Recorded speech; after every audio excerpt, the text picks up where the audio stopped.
नमस्कार। रस तन्मात्रा की साधना। रस साधना के प्रयोग में जो भी एक फल स्वादिष्ट लगता हो या पसंद हो, उसे इस साधना प्रयोग के लिए ले लीजिए। उस फल के 5 छोटे छोटे टुकड़े करके अपने पास रख लीजिए। अब प्रयोग शुरू करने से पहले कुछ आवश्यक सूचना। इस ध्यान में प्रस्तुत प्रयोग केवल एक रोचक जानकारी है। इस प्रयोग के माध्यम से किसी जादू, चमत्कार, अंधविश्वास या अंधश्रद्धा को बढ़ावा देना हमारा हेतु नहीं है। केवल एक रोचकता के अनुभव मात्र के लिए ही इस प्रयोग को करना आपके लिए सुझाव है। रस तन्मात्रा की साधना क्या है? प्राचीन ऋषि मुनियों के पास एक चमत्कारिक अक्षय पात्र हुआ करता था। अक्षय का अर्थ है जिसका कभी क्षय ना हो। एक ऐसा पात्र जिसमें से कभी भी अन्न और जल समाप्त नहीं होता। जब भी उसमें हाथ डालो तो खाने की मनचाही वस्तु निकाली जा सकती है। शास्त्रों और पुराणों में उल्लेख है कि शरीर के लिए जिन रसों की आवश्यकता होती है, वे पर्याप्त मात्रा में आकाश में भ्रमण करते हैं। ब्रह्मांड में जितने भी पदार्थ हैं, उनका कुछ अंश वायु रूप में, कुछ अंश तरल रूप में या कुछ ठोस रूप में उपलब्ध रहते हैं।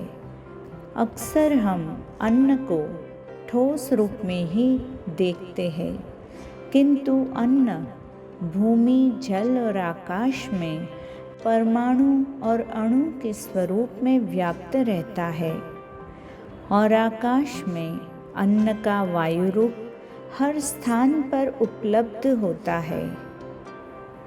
रस तन्मात्रा की साधना। इस साधना में सिद्धि मिलने पर आकाश में उड़ते हुए अन्नों को संकल्प शक्ति द्वारा आकर्षित करते हुए उदरस्थ किया जा सकता है। इस साधना की सिद्धि से प्राचीन काल में ऋषि और योगी जंगलों में साधना तपस्या के दौरान ऐसे ही बिना ठोस अन्न जल के साधना करते थे।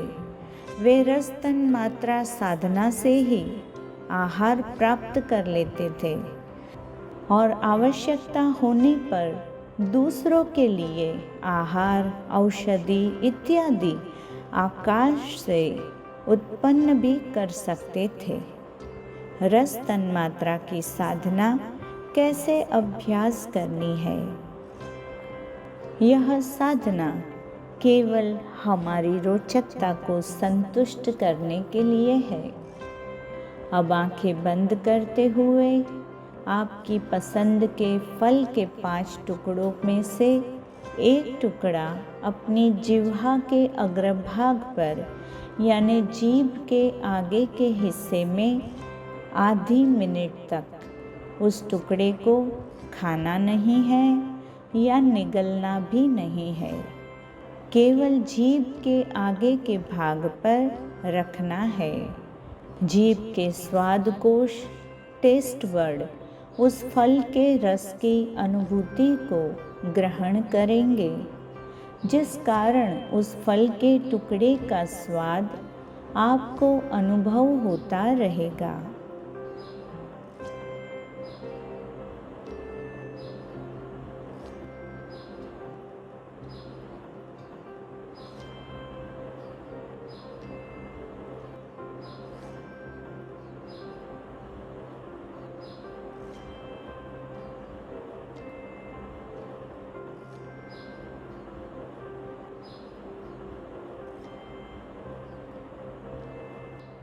अब आप जीभ पर रखे हुए फल के टुकड़े को उठाकर नीचे रख दीजिए। अब उस फल के पूर्व स्वाद का स्मरण इस प्रकार करें कि बिना फल के टुकड़े को जिह्वा पर रखे भी जीभ को उस फल का स्वाद अनुभव होता रहे।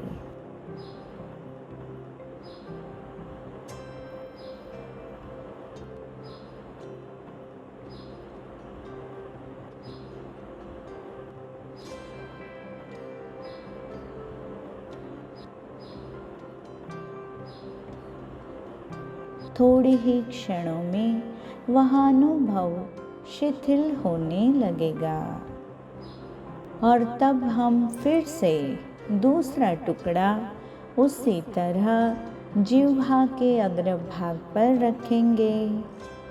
स्वाद की अनुभूति का अनुभव करते रहना है।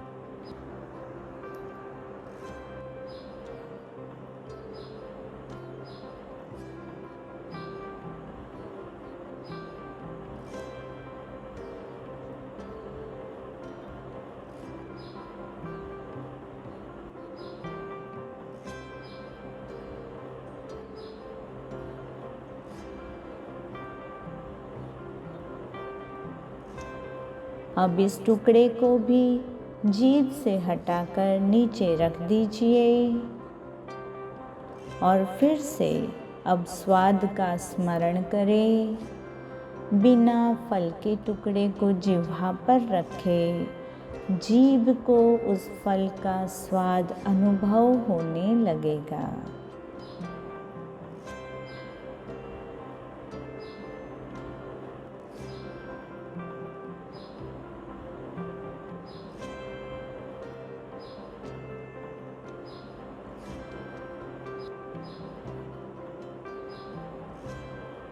थोड़ी ही क्षणों में वह अनुभव शिथिल होने पर अब तीसरा टुकड़ा भी ऐसे ही प्रयोग में लाना है। जीभ के अग्रभाग पर रखते हुए न खाना है न निगलना है।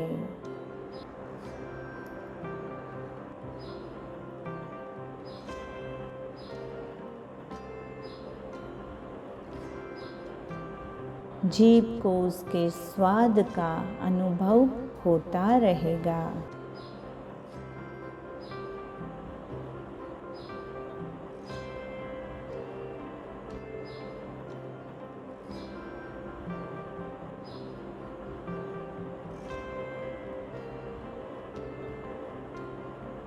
अब उस जीभ पर रखे टुकड़े को उठाकर नीचे रख दीजिए। अब उसके स्वाद का स्मरण जीभ को अनुभव होता रहेगा।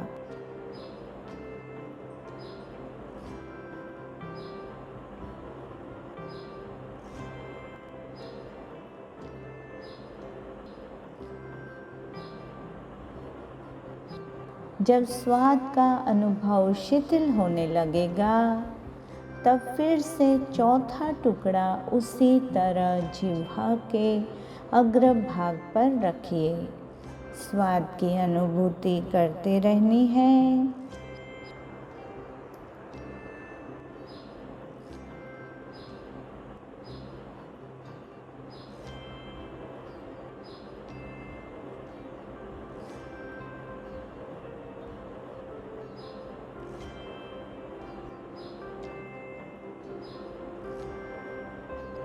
अब इस टुकड़े को भी जीभ से हटाकर नीचे रख देना है। स्वाद का स्मरण करें और स्वाद की अनुभूति को कुछ समय अधिक रख सके, अनुभव कर सके, ऐसा प्रयास करें।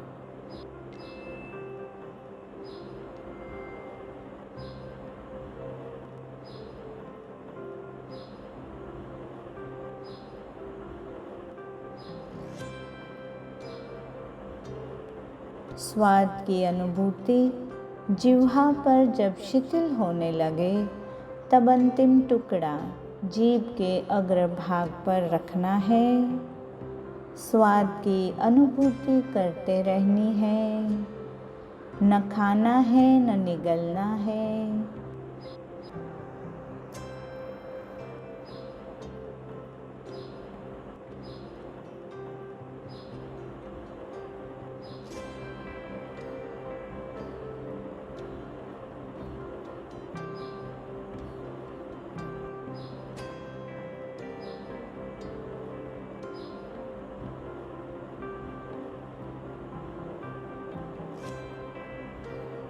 अब इस टुकड़े को भी नीचे रखते हुए अब जीभ पर फल के रस का अनुभव करें। इस बार प्रयास करें कि रस का अनुभव का समय बढ़े।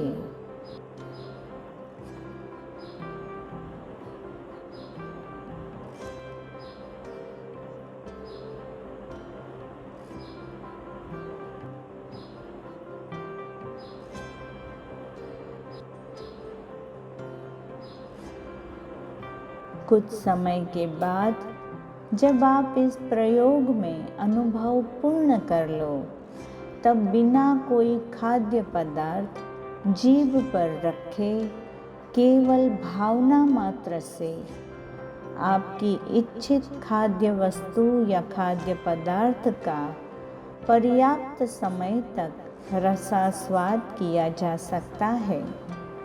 तो कुछ समय अब हम अपनी इच्छित वस्तु को जीभ पर बिना रखे उस स्वाद का अनुभव करने का प्रयोग करेंगे।